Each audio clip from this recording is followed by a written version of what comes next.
8 de la noche con 1 minuto. Gracias por acompañarnos. Bienvenidos a una nueva emisión estelar de Noticiero Hechos. Como todos los días, estamos listos para compartir con ustedes lo más importante, lo destacado de este día a nivel nacional e internacional. Néstor, buenas noches. Buenas noches, Roxana y amigos televidentes. En este día, viernes 9 de septiembre, nosotros iniciamos con nuestros titulares. Aunque algunas frutas y verduras registran bajas de precios, no ocurre lo mismo con otros productos de la canasta básica. Entérese que encontramos durante un sondeo en el mercado La Tiendona de San Salvador, donde la Defensoría del Consumidor también realizó verificaciones. Más inversión privada para generar empleos es lo que sugiere la ANEP, en momentos en que la economía salvadoreña registra cifras positivas. Ya le contamos. Informe de Naciones Unidas revela una reducción del analfabetismo, aunque la calidad de educación es desigual en América Latina. Conozca más al respecto. El Ministerio de la Defensa entregó 1,000 chalecos y 150 cascos balísticos a elementos de la Fuerza Armada que realizan acciones dentro del régimen de excepción. En noticias internacionales, en el segundo día de honores a la fallecida reina Isabel, Carlos II se dirigió a la nación por primera vez como monarca. Iniciamos con los hechos. Aunque existen cifras positivas de crecimiento económico por arriba de los índices prepandemia, la ANEP considera que es necesario atraer más inversión privada y generar más empleo ante la amenaza de una posible recesión mundial. Veamos. Remesas y exportaciones son los rubros que a criterio de la Asociación Nacional de la Empresa Privada siguen manteniendo la economía del país en medio de la inflación mundial. Por ejemplo, los salvadoreños remesados recibieron en 2021 $7.515 millones y los números de exportación superan los 6.000 millones en el mismo año. Pero, ¿cómo avanza El Salvador en esos temas en el primer semestre del año 2022? Ya llevamos varios meses de tener tasas positivas. Ahora son más suaves, ya no estamos creciendo 32, crecemos 17. Jóvenes, 17 es muchísimo crecimiento para las exportaciones. La tasa promedio de las exportaciones de crecimiento es alrededor del 9%. Ahora estamos creciendo 17%. ¿Qué está pasando con la otra variable que sostiene la economía? Las remesas. Las remesas se han suavizado un poco, su crecimiento ya no es espectacular, como hace un año que crecían al 32%, solo crecen al 7%. ¿Cuál es el crecimiento histórico de las remesas de los últimos 20 años? 7%. La ANEP considera que es necesario observar que las cifras positivas empiezan a regresar a los índices antes de la pandemia. El país, de acuerdo a la gremial, crecerá un 2% este año. Sin embargo, esta situación podría coincidir con una recesión económica y para enfrentarla recomiendan mayor inversión privada. Después de la caída y el efecto rebote de la recesión, estamos regresando a las tasas de crecimiento que habían antes de la pandemia. Durante muchísimos años, la tasa de inversión privada ha estado en 13, 14%, 15%. Y así, con esas tasas de inversión privada, va a ser difícil que la economía crezca más. Entonces, la agenda de propuestas del sector privado está enfocada en lograr atraer más y mejor inversión, tanto de los nacionales como de los extranjeros. Los extranjeros invirtiendo en el país mejorarían la producción, pero si el bajo crecimiento continúa, implicaría más desempleo. De momento eso no ocurre, pero ¿qué dice su directora ejecutiva sobre un aumento al salario tal y como le recomiendan otras organizaciones económicas? Este no es un pico que subió la inflación una vez. Tenemos más de un año de inflación subiendo y va a seguir todo este año y un poco todavía el otro año. Lo peor que se puede tomar es entrar a un ciclo de, entonces cada vez que subo, voy a subir el salario mínimo, porque el salario mínimo también es un costo. Entonces, no estamos de acuerdo con eso, creemos que la solución es más productividad. La empresa privada considera que ese sector sigue enfrentando retos, como mantenerse al margen de trasladar todos los costos de producción al consumidor final, y podrían sostenerlo hasta que se descarte una recesión y la inflación en el mundo empiece a reducir. Informó para Noticiero Hechos, Rommel Hernández. La Defensoría del Consumidor sigue verificando precios de productos de la canasta básica en el mercado La Tiendona. Veamos cuál es la situación en el principal centro de abastecimiento de San Salvador. Comerciantes en el mercado La Tiendona en San Salvador han reportado una disminución en los precios de vegetales como los tomates y las papas, que semanas atrás estaban a precios elevados. Por ejemplo, se pueden vender hasta 15 tomates por $1 y la libra de papa la encuentra en 50 centavos. Hortalizas y frutas de temporada también han experimentado bajas en sus costos. Debemos ese lo agarrado ya 7, lo está dando a 8. Pero la caja trae 350 tomates, pa. Y aquella es la tercerita, la más chiquitita, trae 500. Ya este aquí es más grande, este lo estamos dando a $10 la caja, pero trae 250 tomates la caja, pa. La gente da 15 por $1, ya le contiene ahí su ganancita para que vayan el sustento para la casa diario. Están entre 8, 10 y 12 y 13 el mejor, el pileño. Así está el menudo a 8 y el pileño hay de 10 y a 13 el grueso pileño. El chile está a 7 por $1, 6 por $1. Tomate es de 25 por $1, 14 por $1. El precio del tomate sí se ha mantenido bajo. Pero las harinas, aceites, huevos y cereales, alimentos básicos en la mesa de los salvadoreños, no bajan de precios, según detalló el presidente de la Defensoría del Consumidor, Ricardo Salazar, quien aseguró ya se realizan los procesos sancionatorios en estos casos.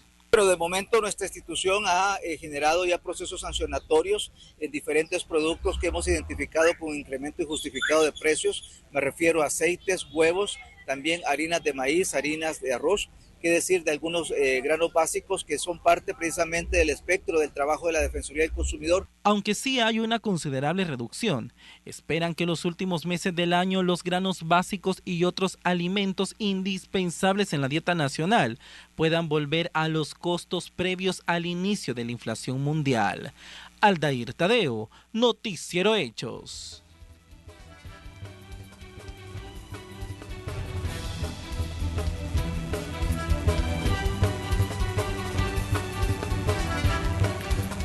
Y el informe del Índice de Desarrollo Humano revelado por el Programa de las Naciones Unidas para el Desarrollo señala que este se redujo en el 90% de los países. Veamos el informe. El Índice de Desarrollo Humano mide la salud, la educación y el nivel de vida de una nación, pero el Índice de Desarrollo Humano lleva 2 años consecutivos disminuyendo a escala mundial, revirtiendo los logros alcanzados durante los 5 años anteriores, según el informe presentado por el Programa de las Naciones Unidas para el Desarrollo. Lo preocupante es que el valor del índice se redujo en el 90% de los países en 2020 o 2021, superando la cifra de los retrocesos que se experimentaron tras la crisis financiera mundial de 2008. El informe sobre desarrollo humano de este año examina la forma de entender y afrontar el complejo incertidumbre actual debido a las transformaciones sociales y la creciente polarización, además de la crisis alimentaria mundial prolongada debido a conflictos geopolíticos, la pandemia de COVID-19 y el aumento de las temperaturas, lo que ha creado nuevos niveles de incertidumbre, por lo que la inseguridad humana percibida está aumentando en la mayoría de los países, incluso en algunos con un índice de desarrollo humano muy alto. Si nos enfocamos en la pandemia de COVID-19, continúa siendo un tema de preocupación para el mundo debido a sus afectaciones, a pesar que se calcula que las vacunas salvaron al menos 20 millones de vidas en un año. También mostró la desigualdad que existe en el acceso, ya que en los países de ingreso alto, 3 de cada 4 personas se han vacunado con al menos una dosis hasta el 27 de julio de 2022, es decir, el 72%, mientras que para los países de ingreso bajo, solo 1 de cada 5 personas ha recibido al menos una dosis, lo que equivale al 21%, por lo que es notable la desigualdad en el acceso a este fármaco. Y el informe señala que la pandemia de COVID-19, actualmente en su 3er año, ha causado enormes estragos en la vida y los medios de subsistencia en todo el mundo, y las mujeres y niñas han asumido aún más responsabilidades domésticas y de cuidados, y la violencia contra ellas aumentó. Además, se prevé que las incertidumbres afecten el bienestar mental de las personas, principalmente a través de 4 vías: sucesos traumáticos, enfermedades físicas, ansiedad general relacionada con el clima e inseguridad alimentaria, y la violencia, que es uno de los principales factores que generan sufrimiento mental. por lo que el Programa de las Naciones Unidas para el Desarrollo indica que se debe mejorar la seguridad de la población a través de la inversión, los seguros y la innovación. El Salvador se encuentra en el desarrollo humano medio según el PNUD y ocupa la posición 125. Este es un reporte de Iliana Leiva para Noticiero Hechos. Ahora es cuando puedes ponerte al día con tus impuestos. Es tiempo de amnistía fiscal y el Ministerio de Hacienda ofrece la oportunidad a todos los contribuyentes de pagar los impuestos atrasados sin intereses y sin multas. Más información en mh.gov.sb. Aprovecha, tienes hasta el 1 de noviembre. Y la directora de Educación de Mi Primer Bitcoin se refirió a la adaptación de esta criptomoneda en el país y a las capacitaciones que brindan a diferentes grupos de la población. Tras un año de la entrada en vigencia del Bitcoin como moneda de curso legal en el país, la adopción de este criptoactivo ha sido a paso lento, según la directora de Educación de Mi Primer Bitcoin, pero señala que esto se debe al impacto de la crisis mundial. Por todos los temas que ha habido a nivel mundial, ¿verdad? La recesión, la inflación, temas de guerra, la adopción no se ha concretado, no se ha avanzado como nos gustaría haberla visto, pero sin duda alguna hay un avance y por lo menos nosotros desde el lado educativo hemos visto un avance, en menos de un año hemos educado a más de 5.000 personas, solo nosotros como organización. Pero seguir capacitando a la población sobre el uso de esta criptomoneda es el principal objetivo, por lo que también continúan impartiendo el diplomado en Bitcoin a estudiantes de bachillerato. El diplomado vamos a cerrar este año con 500 estudiantes en diplomado, me parece. Ahorita lo impartimos en Ataco y también lo impartimos en San Marcos. Así que vamos a cerrar el diplomado. El diplomado es un diplomado de 10 semanas donde sí se habla mucho del sistema monetario, de toda la parte, ¿verdad?, de la economía actual, el sistema monetario actual, y luego pasamos a la parte de Bitcoin durante 7 semanas y ya entramos más de lleno en temas más específicos sobre Bitcoin. Además, consideran que la educación financiera sobre el dinero virtual podría ser una herramienta que les permita a los jóvenes tener acceso a un empleo formal. Nosotros como organización queremos seguirlos apoyando, entonces estamos desarrollando un programa que apoya a estos niños una vez que ellos han obtenido ese conocimiento, porque el objetivo es exactamente el que usted menciona, el objetivo es buscar ofertas laborales, ¿verdad?, con buenas pagas a través del conocimiento de Bitcoin en empresas internacionales que están en el país o incluso a nivel nacional. La ONG Mi Primer Bitcoin también ha brindado capacitación a algunos comercios y grupos de mujeres emprendedoras, ya que sostienen que la clave para el buen uso de esta criptomoneda es la educación. Con imágenes de Juan Castellanos, un reporte de Iliana Leiva para la Red Salvadoreña de Medios. Ahora contarles que el Ministerio de Obras Públicas anunció los avances en los trabajos de mitigación de la residencial Quintas Doradas, una zona que también resultó afectada por las lluvias. Serán más de 30 metros de longitud y 11 metros de altura para la colocación de concreto que sostendrá un tramo de muro en la residencial Quintas Doradas de Panchimalco. Familias han pedido meses una solución definitiva a este problema que inició en el 2020. Luego pues se colocó se empezaron a hacer anclajes, algunas perforaciones con cerca de 9 metros de profundidad aproximadamente, y también se colocó una electromalla y se empezó a hacer un lanzado de concreto, que es lo que ustedes pueden ver en este momento. La longitud del talud pues es de 37 metros aproximadamente y la altura es de 11 metros.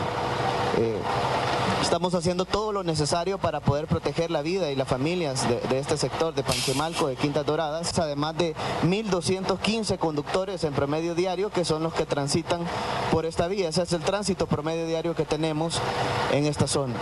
Pero los trabajos de mitigación también se realizan en otros puntos del país, como Soyapango y la capital, que se han convertido en sectores vulnerables en cada invierno. Como ya lo hicimos en Bello San Juan, como lo hemos hecho en el reparto de Las Cañas, como lo hicimos en la residencial Santa Lucía, como lo estamos haciendo ahorita en Jardines del Boulevard, en Soyapango, en Lomas de Miramonte, donde estamos construyendo un sistema de drenaje a través de un proceso constructivo por medio de un túnel. En la colonia Harrison, por ejemplo, en barrio San Jacinto, estamos construyendo una bóveda debido al colapso del sistema de drenaje existente que se encuentra en ese sitio. Así también pues estamos trabajando en barrio San Jacinto. El Banco Mundial financiará 2 proyectos de mitigación, el primero para la zona de La Pedrera en la colonia Santa Lucía y otro con 1.5 millones de dólares en el kilómetro 125 de la longitudinal del norte, zonas donde se han registrado varias inundaciones debido a las lluvias. Este es un informe de Dani Guarita para la Red Salvadoreña de Medios. Al menos 80 casas han sido dañadas en lo que va del invierno, de acuerdo a Protección Civil. El director de esa institución, Luis Amaya, dio un balance de las emergencias atendidas en las últimas horas debido a las lluvias. Y se prevé que para este fin de semana ingrese al país una circulación ciclónica con énfasis en el día sábado. 7 árboles caídos, 10 viviendas afectadas. A esto se le suman estas otras 70 que también resultaron afectadas, ¿no? Así que estamos hablando en total de 80 viviendas, 33 vías obstruidas, 30 deslizamientos, 2 ríos desbordados, incluyendo el río Pululuya, que ya les conté pues que fue en el cantón San Lucas del municipio de Cuisnahuat, un vehículo afectado y lamentablemente pues sabemos que todavía hay que dar cuenta de que han fallecido 3 personas desde el 1 de septiembre hasta la fecha. ¿Ya probaste el nuevo jabón Venza? Descubre el lado Venza de la vida con frescura extrema y protección total. Ahora contarles que líderes de la Iglesia Católica como el cardenal Gregorio Rosa Chávez y Monseñor Bolaños, como presidente de Cáritas El Salvador, se unieron a los llamados de las asociaciones medioambientales para visibilizar el problema de la contaminación minera en el Cerro Blanco de Guatemala. Emitieron un comunicado en el que demandan a las comunidades de Guatemala en Asunción Mita a movilizarse para detener el proyecto. El gobierno de El Salvador que se pronuncie contra el proyecto minero por los daños que provocará al país, directamente al lago de Huija y al río Lempa. También demandan al gobierno de Guatemala que no otorgue permisos de explotación a la empresa minera. Primero, el gobierno de Guatemala ha permitido una consulta, y eso ya es importante para que el pueblo se exprese, el pueblo de Mita, sobre la aprobación o no de esta mina. Entonces nosotros hemos ido a apoyar para hacerles ver las consecuencias, primero para ellos, pero gravemente para nosotros, El Salvador, por la cercanía de esta mina. Antes logramos en el país parar la minería metálica en El Salvador. Ningún país lo logró antes, más que nosotros, tanto en la exploración como en la explotación de los recursos mineros. Eso puede revertirse porque depende de cada gobierno, ¿no? Pero es importante ver que David puede vencer a Goliat. Cuando el pueblo toma conciencia, se organiza por una causa justa, Dios está con ese pueblo. En otros temas, el ministro de la Defensa René Francis Merino Monroy realizó la entrega de 1000 chalecos y 150 cascos balísticos al personal de la Fuerza Armada que desempeña acciones en la lucha contra la delincuencia en el marco del régimen de excepción. Hasta la fecha, las autoridades contabilizan más de 52.000 capturas desde la implementación de esta medida. El evento fue desarrollado en la Plaza La Soberanía Nacional, ubicada en el ex cuartel El Zapote, en San Jacinto. Y en el lugar, el ministro además entregó 1000 chalecos valuados en $450.000 y 150 cascos con un valor de $57.000. El total de la inversión en el equipo asciende a $500,000. Se les va a entregar todo el equipo de protección de la fuerza a todos los miembros de la Fuerza Armada, y no incluye solamente chalecos y cascos, sino también armamento, otros dispositivos. Ya ustedes verán, la próxima semana tendremos también las cámaras que van a llevar en los cascos. Ese casco, la parte, la configuración que tiene, hay una razón de ser. Ese casco está diseñado para que en su parte frontal se coloquen los visores nocturnos o los binoculares, según sea el caso. En sus extremos se puedan colocar las cámaras para que el soldado vaya anticipadamente conociendo qué es lo que está al frente. Luego del desalojo de los puestos informales en el centro histórico de San Salvador, se ubicó publicidad antigua y un punto geodésico. ¿Qué es o para qué sirve? A continuación se lo contamos. Caminar por el centro histórico de San Salvador ahora es una experiencia diferente. Calles como el pasaje Morazán y Montalvo en San Salvador, que recientemente fueron recuperados, escondían algunas curiosidades como publicidad antigua de números telefónicos de la extinta ferretería Panadés o un punto geodésico que sirve para referenciar la posición geográfica.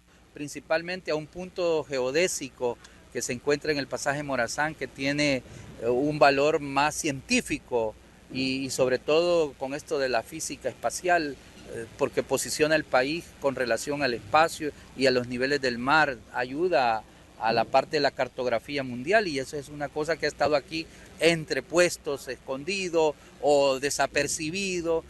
Todo eso ha quedado al descubierto luego de los trabajos de recuperación del centro histórico, donde más de 36 cuadras han sido liberadas desde el pasaje Montalvo hasta llegar a la calle Arce. Aquí, los turistas y propietarios de comercios tienen otra perspectiva del centro de la capital.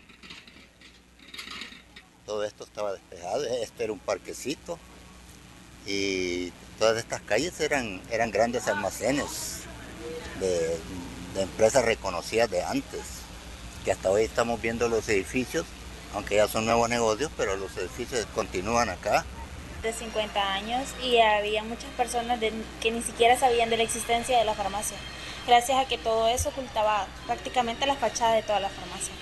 ¿Esto ha mejorado las ventas? Poco a poco ha ido mejorando. En ese sector, de acuerdo a Lito Montalvo, quien ha sido escritor la mayor parte de su vida, recuerda que ahí situaban oficinas de gobierno y la Universidad Nacional. Él asegura que ha viajado a Europa y que se nota la influencia arquitectónica de ese continente en el centro de San Salvador. ¿Cómo se llama? La cultura no venía de Europa, no venía de los gringos. Los gringos es otro mundo, ¿verdad? Los gringos es diferente, ¿no? Europa, especialmente de la zona de París y de Madrid. Esas eran las dos ciudades que influían en, en la cultura de estos países. El proyecto incluye varias fases de trabajo que conectará la calle Rubén Darío, centro histórico y la zona cero del país.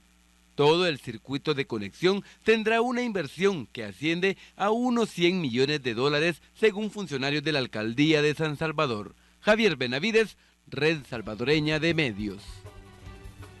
Y la Agenda 2030 promovida por la Organización de las Naciones Unidas señala que los objetivos de desarrollo sostenible podrían estar en riesgo, principalmente en el tema de la educación, ya que consideran que existen obstáculos en esta área clave para el desarrollo de los países de América Latina. La Organización de las Naciones Unidas alertó sobre los nuevos retos que enfrenta la región de América Latina en materia educativa y la atención en áreas específicas que los países deben prestar para poder alcanzar la denominada Agenda 2030. El informe resalta una reducción en el analfabetismo, en donde se destaca que en los últimos 10 años se ha reducido en 7.7 millones de personas, pero se mantiene principalmente en el área rural en jóvenes y adultos en índices aproximadamente del 13%. Por otro lado, señala que también existen frenos en la educación secundaria, principalmente en el quinquenio 2015-2020, en donde se registran 1.9 y 2.1% de crecimiento, una caída con respecto al quinquenio 2010-2015, en donde se registraban avances promedio del 6% anual. Además de ver que aunque en los últimos 20 años se incorporó en la educación terciaria un promedio de 17 millones de estudiantes, existen brechas para tener una misma calidad de educación en la población de los países de América Latina. Informó para Noticiero Hechos, Rommel Hernández. Y con la capacitación de 2.500 docentes que atienden a la primera infancia en los departamentos de Chalatenango y La Libertad, Así inició la fase 2 del plan de formación de la ley Crecer Juntos, que pretende brindar una protección integral a la niñez y adolescencia en el país. Dicha formación es impartida por un especialista internacional en educación, desarrollo infantil y estimulación temprana. En total se pretende capacitar a 16,000 docentes a nivel nacional en 7 sesiones de trabajo. Para que ustedes, toditos, tengan el privilegio de formarse y ser parte de la transformación necesaria para las nuevas generaciones. Y ser testigos de cómo los niños y niñas van descubriendo el mundo. Somos testigos nosotros como docentes de sus primeros momentos, sus primeros aprendizajes, sus primeras palabras, sus primeros saltos, sus primeros pasos. Cada uno de sus momentos, nosotros nos alegramos y nos marca. Y es increíble. En el segundo día de honores a la difunta reina Isabel II, quien ocupó el trono de Inglaterra durante 7 décadas, Carlos III se dirigió a la nación por primera vez como monarca. Este viernes, en medio de manifestaciones de cariño y apoyo, el rey Carlos III se comprometió a servir de por vida al saludar por primera vez al pueblo británico en las afueras del Palacio de Buckingham, luego del fallecimiento de su madre, la reina Isabel II. En su primer discurso a la nación como soberano, el rey dijo sentir un profundo dolor. Como lo hizo la propia reina con una devoción tan inquebrantable, ahora yo también me comprometo solemnemente durante el tiempo restante que Dios me conceda a defender los principios constitucionales en el corazón de nuestra nación. Mientras tanto, simpatizantes se aglomeraron en las afueras del Palacio Real para rendir tributo, y algunos residentes de Londres, como Richard Maldonado, taxista latino en la ciudad, tratan de aceptar la muerte de su reina. No interesa, yo creo que ni la raza ni la religión de la gente aquí, toda la gente que vivimos aquí, seamos del país que vengamos, nos cogió muy fuerte. Gran Bretaña comienza un periodo de luto de 10 días en un momento en que se enfrentan a una crisis energética, el elevado costo de la vida, la guerra en Ucrania y las consecuencias del Brexit. Por ahora, el heredero del trono, que pasó gran parte de sus 73 años preparándose para el cargo, despide a su madre. And to my darling mama, as you begin your last y a mi querida mamá, ahora que comienzas tu último gran viaje para unirte a mi querido y difunto papá, solo quiero decir esto. Gracias. Gracias por su amor y devoción a nuestra familia y a la familia de naciones a las que han servido tan diligentemente todos estos años. Que los vuelos de los ángeles te canten para tu descanso. May flights of angels sing thee to thy rest. Celia Mendoza, Voz de América, Londres. Antes de despedirnos de la emisión, quiero aprovechar el espacio para invitarlos todos los domingos a partir de las 8:30 de la noche al sur de la frontera, un programa dedicado a la migración. Hablamos de las diferentes aristas de este fenómeno, no solamente de los países del Triángulo Norte y México, quienes buscan llegar a los Estados Unidos, sino también de Sudamérica y de otros países del mundo. Este fenómeno que pues nos tiene todos los días pendientes. Les hacemos la invitación para que no se pierdan este programa todos los domingos a partir de las 8:30 de la noche al sur de la frontera. Y hacer un agradecimiento a los que están pendientes también a través de las redes sociales de Canal 12 y por supuesto de Noticiero Hechos. Gracias por acompañarnos y que pase feliz noche. Feliz noche.